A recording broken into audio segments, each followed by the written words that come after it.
Dear students, today let me discuss with you a topic line agency, Karya Nirvahaka Varga. This is a topic of public administration in 5th semester BA of Mangalore University. The objective of this session is to make students to know about the line agencies and their role in public administration. At the end of the session, students are able to identify the line agencies in administration and their role in administration.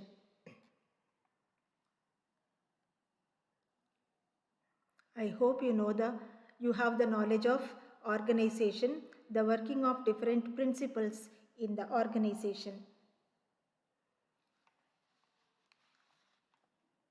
Line agencies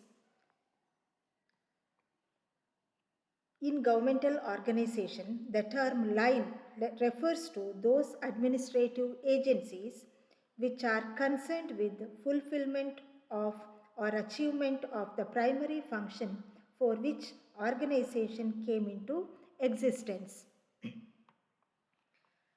For example, the education department is primarily concerned with the planning and implementation of educational program. Thus, the educational department is a line agency.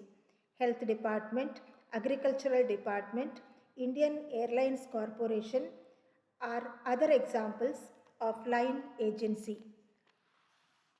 ಕಾರ್ಯನಿರ್ವಾಹಕ ವರ್ಗ ಇದರ ಅರ್ಥ ಸರ್ಕಾರಿ ಆಡಳಿತದಲ್ಲಿ line ಎನ್ನುವಂತಹ ಪಾರಿಭಾಷಿಕ ಶಬ್ದವು ಸಂಸ್ಥೆಯ ಮೂಲ ಉದ್ದೇಶವನ್ನು ಈಡೇರಿಸುವ ಆಡಳಿತ ನಿರ್ವಹಣಾ ಸಿಬ್ಬಂದಿ ವರ್ಗ ಅಥವಾ ಕಾರ್ಯನಿರ್ವಾಹಕ ವರ್ಗ ಎಂಬ ಅರ್ಥವನ್ನು ಸೂಚಿಸುತ್ತದೆ.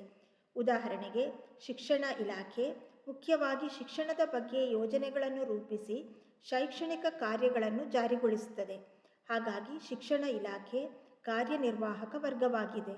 ಅದೇ ರೀತಿ ಆರೋಗ್ಯ ಇಲಾಖೆ, ಕೃಷಿ ಇಲಾಖೆ, ರೈಲ್ವೆ ಇಲಾಖೆ, ವಿದೇಶಾಂಗ ವ್ಯವಹಾರ ಇಲಾಖೆ ಮುಂತಾದವುಗಳು ಕಾರ್ಯನಿರ್ವಾಹಕ ವರ್ಗಕ್ಕೆ ಸೇರ್ತವೆ.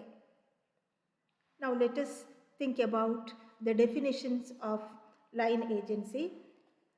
The line L.D. White says the line agencies are concerned with the provision of service for the people of regulating their conduct in particular fields.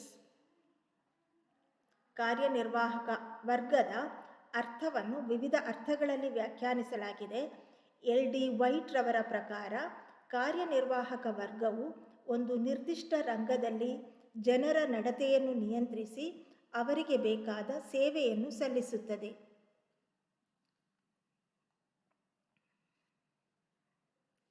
There are different kinds of line agencies. There are 4 types.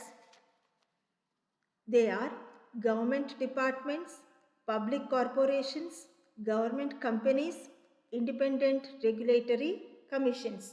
The first 3, the government department, public corporations and government companies are found in almost all countries of the world. While the last one, independent regulatory commissions, are the special features of administrative system of USA.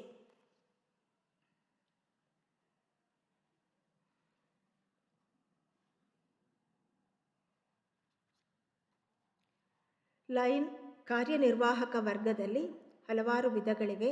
ಮುಖ್ಯವಾಗಿ 4 ವಿಧಗಳನ್ನು ನಾವು ಹೆಸರಿಸಬಹುದು. ಮೊದಲನೆಯದು ಸರ್ಕಾರಿ ಇಲಾಖೆಗಳು, ಸರ್ಕಾರಿ ನಿಗಮಗಳು, ಸರ್ಕಾರಿ ಕಂಪನಿಗಳು, ಸ್ವತಂತ್ರ ನಿಯಂತ್ರಣ ಆಯೋಗಗಳು. ಇವುಗಳಲ್ಲಿ ಮೊದಲನೆಯ 3 ಸರ್ಕಾರಿ ಇಲಾಖೆಗಳು, ನಿಗಮಗಳು, ಕಂಪನಿಗಳು ಸಾಮಾನ್ಯವಾಗಿ ಪ್ರಪಂಚದ ಎಲ್ಲ ರಾಷ್ಟ್ರಗಳಲ್ಲಿಯೂ ಕಂಡುಬರ್ತವೆ. ಆದರೆ ಸ್ವತಂತ್ರ ನಿಯಂತ್ರಣಾ ಆಯೋಗಗಳು ಅಮೆರಿಕ ಸಂಯುಕ್ತ ಸಂಸ್ಥಾನದ ಆಡಳಿತ ರಚನೆಯಲ್ಲಿ ಬಹಳ ಮುಖ್ಯವಾಗಿ ಕಂಡುಬರ್ತದೆ.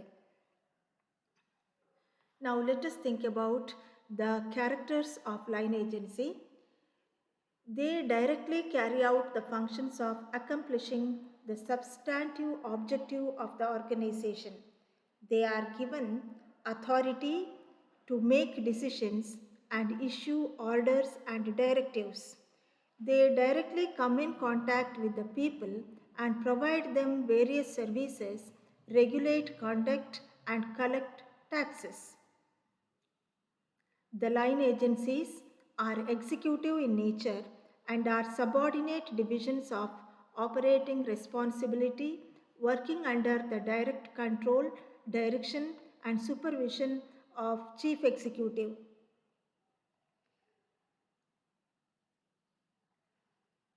ಆಡಳಿತ ನಿರ್ವಹಣಾ ಸಿಬ್ಬಂದಿ ವರ್ಗವು ಕೆಲವು ಲಕ್ಷಣಗಳನ್ನು ಹೊಂದಿದೆ.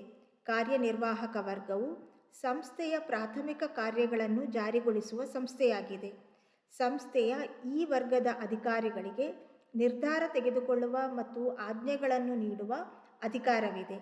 ಈ ಶ್ರೇಣೀಕೃತ ವ್ಯವಸ್ಥೆಯಲ್ಲಿರುವ ಕಾರ್ಯನಿರ್ವಾಹಕ ವರ್ಗದಲ್ಲಿ ಅಧಿಕಾರವು ಮೇಲಿನಿಂದ ಕೆಳಮುಖವಾಗಿ ಹರಿದು ತಳಮಟ್ಟವನ್ನು ತಲುಪುತ್ತದೆ. ಎಲ್ಲ ಚಟುವಟಿಕೆಗಳು ಮುಖ್ಯ ಕಾರ್ಯನಿರ್ವಾಹಕನ ನೇರ ನಿಯಂತ್ರಣದಲ್ಲಿರುತ್ತವೆ. ಈ ಆಡಳಿತ ನಿರ್ವಹಣಾ ವರ್ಗಕ್ಕೆ ಶಾಸಕಾಂಗ, ಕಾರ್ಯಾಂಗ ನಿರ್ಧರಿಸಿದ ನೀತಿಗಳು ಮತ್ತು ಕಾರ್ಯಗಳನ್ನು ಅನುಷ್ಠಾನಗೊಳಿಸುವ ಜವಾಬ್ದಾರಿಯೂ ಇರುತ್ತದೆ. ಈ ಕಾರ್ಯನಿರ್ವಹಣಾ ವರ್ಗವು ಜನರೊಂದಿಗೆ ನೇರ ಸಂಪರ್ಕದಲ್ಲಿದ್ದು ಅವರಿಗೆ ವಿವಿಧ ರೀತಿಯ ಸೇವೆಗಳನ್ನು ಒದಗಿಸುತ್ತವೆ. Now, let us discuss the functions of line agency. According to L.D. White, some major functions include making decisions, taking responsibility, interpreting and defending policy operations, maintaining production and seeking efficiency and economy. ಕಾರ್ಯನಿರ್ವಾಹಕ ವರ್ಗವು ಸರಕಾರದ ಧ್ಯೇಯಗಳನ್ನು ಜಾರಿಗೊಳಿಸುವ ಕಾರ್ಯವನ್ನು ನಿರ್ವಹಿಸುತ್ತದೆ. ಇವರು ತೆರಿಗೆ ಸಂಗ್ರಹಿಸುವುದು, ಶಾಂತಿ ಕಾಪಾಡುವುದು, ಕಾನೂನು ಸುವ್ಯವಸ್ಥೆ ನೋಡಿಕೊಳ್ಳುವುದು ಮುಂತಾದ ಹಲವಾರು ಸೇವೆಗಳನ್ನು ಮಾಡ್ತವೆ.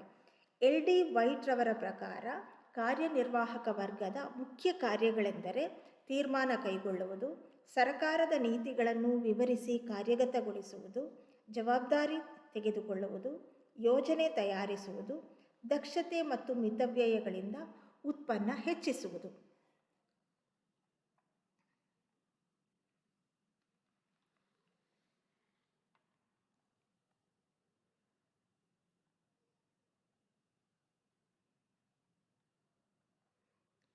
Okay, now let's have a recap.